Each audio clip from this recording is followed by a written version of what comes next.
Hello guys, welcome to my YouTube channel blogging by Sumit Biswas. So তোমাদের অনেকদিন ধরে বলেছিলাম যে আমি কি ধরনের ভিডিও আনতে চাই তা তোমাদের মনে যদি কোনো কোশ্চেন থাকে তো তোমরা করতে পারো। কিন্তু হ্যাঁ, তোমরা অনেক কোশ্চেন করেছো, তাই অনেক কোশ্চেনের সম্ভার নিয়ে চলে এসেছি আজকে কিউএনএ ভিডিও শ্যুট করতে। আর ভিডিওটা যদি চ্যানেলে ভালো লেগে থাকে চ্যানেলে গিয়ে চ্যানেলটা সাবস্ক্রাইব করে দাও আর নোটিফিকেশন বেলটা অল করে দিও। ভিডিওটা ভালো লাগলে লাইক করে দিও। আর প্রথমেই বলে রাখি যে আমার বিভিন্ন অনেক ধরনের কোশ্চেন এসছে, সেগুলো জাস্ট নাইস কোশ্চেন মনের দিক থেকে।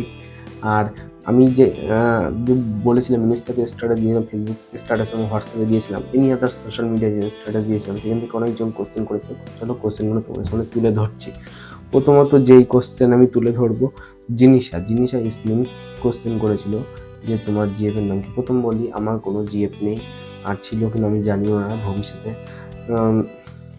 জিএফ হবে কিনা জানিও না, তাই জিএফ এর নামটাও বলতে পারবো না। তারপর 2 নম্বর যে বলেছিল যে কিউএনএ করেছে, আমাকে কোশ্চেন করেছে মোহনা ভট্টাচার্য আমার কোশ্চেন করেছে যে তোমার প্রথম প্রেম কবে এসেছিল এবং কিভাবে এসেছিল, আর তোমার প্রিয় খাবার কি। তো প্রথমে বলি, প্রথম প্রেম কিভাবে এসেছিল। প্রেম বলতে গেলে আমার দিক থেকে কোনো প্রেম আসেনি, কিন্তু কোনো একটা মেয়ে আমাকে খুব প্রচুর ভালোবাসতো, কিন্তু হ্যাঁ, আমি তাকে না বলে দিয়েছিলাম। এটাই হচ্ছে সুমি বিশ্বাস, না বলে দিয়েছিলাম। এই এইটাই জাস্ট এসেছিল জীবনে প্রথম। আর কিভাবে এসেছিল, টিউশন ব্যাচ থেকে প্রপোজাল এসেছিল। তো এবার কোশ্চেন হলো যে মনে হচ্ছে যে আবার কোশ্চেন করেছে তোমার প্রিয় খাবার কি। আমার প্রিয় খাবার হচ্ছে বিরিয়ানি আমার প্রিয় খাবার, আর মটন কষা। সো গেল। এবার কোশ্চেন করেছে অর্ণব ভট্টাচার্য কোশ্চেন করেছে তোমার কবে বিয়ে হবে। আমার কবে বিয়ে হবে, আমার বিয়ে, আমি এখনো সেটেলমেন্ট হতে পারলাম না ভালো করে। দেখো, আগে ভালো করে আমি চাকরি বাকরি মানে নিজের পায়ে দাঁড়াবো, একটা চাকরি বাকরি করবো, তবে তো বিয়ে করবো না। আর বিয়ে করতে গেলে এখনো অন্তত 5-7 বছর ওয়েট করতেই হবে, কারণ সব এখন 18 বছর, 18+ চলছে। সামনে সেপ্টেম্বরে 19 হবে, 19 বাদ দিলাম, 20, 21, 22, 23, 24, 25, 26, 27, এই 27-28 বছর মানে 7-8 বছর এখন ওয়েট করার পরে তাতে বিয়ের চিন্তা ভাবনা নেবো গাইস, বুঝলে। গেল। তারপরে ওর মধ্যে আরেকটা কোশ্চেন করেছে, সেম অর্ণব ভট্টাচার্য কোশ্চেন করেছে যে তোমার প্রেম করার তোমাকে বলেছিল কি, কোনো বন্ধু বলেছে তোমার প্রেম করবে তো না, বা এরকম মোটিভেশন তোমাকে কেউ দিয়েছে বা কে দেয়। আমাকে এমন কোনো কেউ মোটিভেশন দেয়নি, আর আমি এরকম মোটিভেশন পাওয়ার আমার ভালো লাগে না, মোটিভেশন শোনার। গেল। তারপরে কোশ্চেন করেছে গোপালনগর থেকে। তার নামটা আমি নিতে পারছি না, কারণ তার নামটা আমার এখানে খুব সম্ভবত আমার লেখা হয়নি। আমি স্কিপ করে রেখে দিয়েছি, স্ক্রিপ্টে সব লিখে রেখে দিয়েছি। তার নামটা ওখানে শো করছিল বলে তাই নামটা নিইনি, কিন্তু বলে দিলাম গোপালনগর থেকে কোশ্চেন করেছে।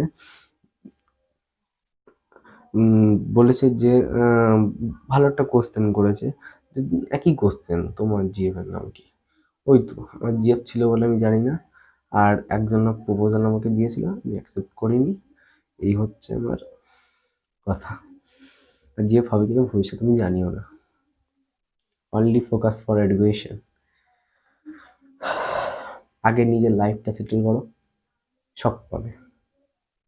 একবারে তো আর সব পাওয়া যায় না, নিজের লাইফটা সেটেল করতে হবে ফার্স্ট, নিজের কেরিয়ার করতে হবে। সো গেল। তারপরে কোশ্চেন করেছে যে রিমি কোশ্চেন করেছে, মানে রিমি, যে বিয়ে কবে করছিস। আমি বিয়ে কবে করছি, ওই তো বিয়ে এখনো 7-8 বছর ওয়েট করতে হবে। নিজের পায়ে দাঁড়াবো, সেটেলমেন্ট হবো, তারপরে একটা ভালো জায়গায় পৌঁছবো, চাকরি বাকরি করবো, না হলে বিজনেসম্যান, যাই হোক কিছু একটা হবো, নিজের পায়ে দাঁড়াবো, তারপরে চিন্তা বিয়ের। আর এবার কোশ্চেন করেছে যে আহ, জিৎ জিৎ বৈদ্য কোশ্চেন করেছে বনগা থেকে। জিৎ বৈদ্য যে বলছে তোমার এজ কত, মানে তোমার বয়স কত। সো আমার বললে আমার 18+ চলছে এখন, আর সামনে সেপ্টেম্বর আসলে মানে 19 বছর হবে। তারপরে রাকেশ কোশ্চেন করেছে তুমি কি ফোনে ভিডিও করো? আমি কি ফোনে ভিডিও করি? আমি Vivo Y21 মোবাইল দিয়ে ভিডিও করি। এবার এবার দেবাংশু কোশ্চেন করেছে, মানে কি অনন্ত কোশ্চেন করেছে, তোমার বাড়ি কোথায়? আমার বাড়ি খুবই কাছাকাছি, বনগাঁ থেকে একটু ভিতরে, চাঁদা বাজার। এবার টোটাল আমি রাস্তাটুকু বলবো না, কারণ সেটা হচ্ছে প্রবলেম, বুঝতেই পারছো, বলাটা খুবই কারণ আছে, বলা যাবে না। শুধু এটুকু বলে রাখতে পারি, উত্তর চব্বিশ পরগনার উত্তর চব্বিশ পরগনার মধ্যেই বনগাঁ এলাকায়, উত্তর চব্বিশ পরগনার বনগাঁ এলাকায়, বনগাঁ থেকে একটু ভিতরে, একেবারে পুরো চাঁদা বাজার, ওখানে আমার বাড়ি, ওর আশেপাশে। তা যদি তোমাদের কি মানে কোনো যদি ভালো লেগে থাকে, অবশ্যই ভিডিওটা লাইক করে দিও আর চ্যানেলটা সাবস্ক্রাইব করে দিও। Thanks for watching. ধন্যবাদ বন্ধুরা। এরমভাবে কোশ্চেন করে যেও মাঝের মধ্যে, আবার কি মানে কিছুদিন পরে আনবো। কোশ্চেনগুলো খুবই ভালো লাগলো। আর অনেক আছে কি মনেতে কোশ্চেন করোনি, তাদের জন্য বলবো নেক্সট বার তারা আবার কোশ্চেন করবে, উত্তর পাবে। Thanks for watching. একটা লাইক ডান করো।